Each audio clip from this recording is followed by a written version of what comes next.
జైభీం అక్క మాయావతి గారి నాయకత్వాన్ని బలపరుస్తూ మన భారత రాజకీయాలు మన భారతదేశంలో ప్రస్తుతం కానీ గతం కానీ చూసుకున్నట్లయితే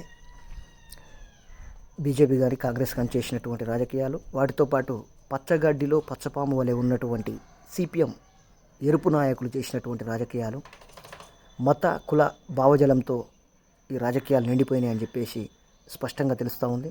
భారత రాజ్యాంగ వ్యతిరేకులు వీరని చెప్పేసి స్పష్టంగా నేను మా బహుజన్ సమాజ్ పార్టీ నుండి మేము ముక్తకట్టతో తెలియజేసుకుంటా ఉన్నాము.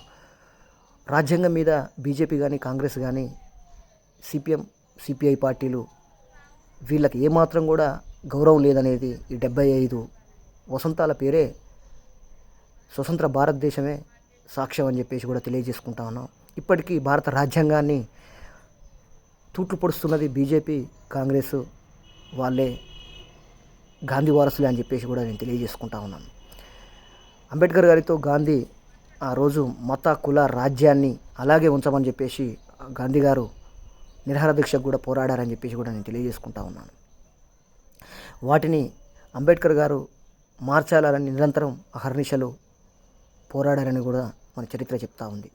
ఆ మార్పే రాజ్యాంగ రచనకు దారితీసిందనేది కూడా మన చరిత్ర చెప్తా ఉంది. నిర్దాక్షిణ్యమైన సాక్ష్యాలు కూడా మన భారతదేశంలో ఉన్నాయని చెప్పేసి బహుజన్ సమాజ్ పార్టీ ఎన్నోసార్లు వెల్లడించింది. అంబేద్కరే కనుక లేకపోతే భారతదేశం రక్తపు మడుగులలే బడుగు బలహీన వర్గాలు బీసీ ఎస్సీ ఎస్టీలు ఉండేవాళ్ళని చెప్పేసి కూడా మరోసారి నేను తెలియజేసుకుంటా ఉన్నాను.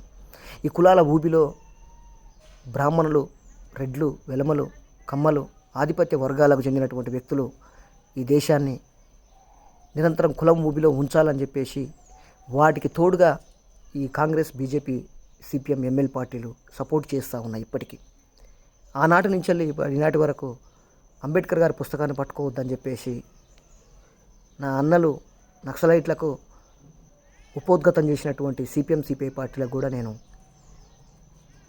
నిఘంటువుతో చెప్తా ఉన్నాను. ఇప్పుడు నడుస్తున్నది బ్రాహ్మణ రాజ్యం, రెడ్ల రాజ్యం, కమ్మల రాజ్యం, వైశ్య రాజ్యం, రెడ్ల రాజ్యం అని చెప్పేసి ఈ దేశాన్ని రామణ రాజ్యంగా, రహీం రాజ్యంగా, మతాల ఊబిలో, కులాల ఊబిలో సోమరుల రాజ్యాన్ని పెంచి పోషిస్తున్నటువంటి సందర్భాలే కనబడతా ఉన్నాయని చెప్పేసి నేను తెలియజేసుకుంటా ఉన్నాను.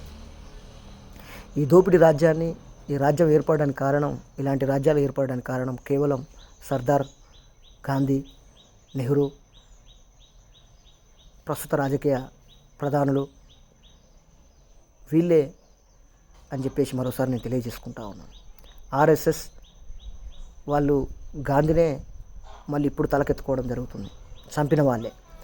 గాంధీ అనే వ్యక్తి, మోహన్ దాస్ కరమ్చంద్ గాంధీ అనే వ్యక్తి ఒక బూటకపు స్వామి, అర్ధరాజకీయ సన్యాసి, పెట్టుబడిదారుల తొత్తు, సామ్రాజ్యవాద బానిస అని చెప్పేసి బహుజన్ సమాజ్ పార్టీ అంటా ఉంది. అదే అంబేద్కర్ గారి పని విధానం మేరకు అంబేద్కర్ గారు అన్న మాటలనే బహుజన్ సమాజ్ పార్టీ కూడా ప్రశ్నిస్తూ ఉంది. ఇప్పటికీ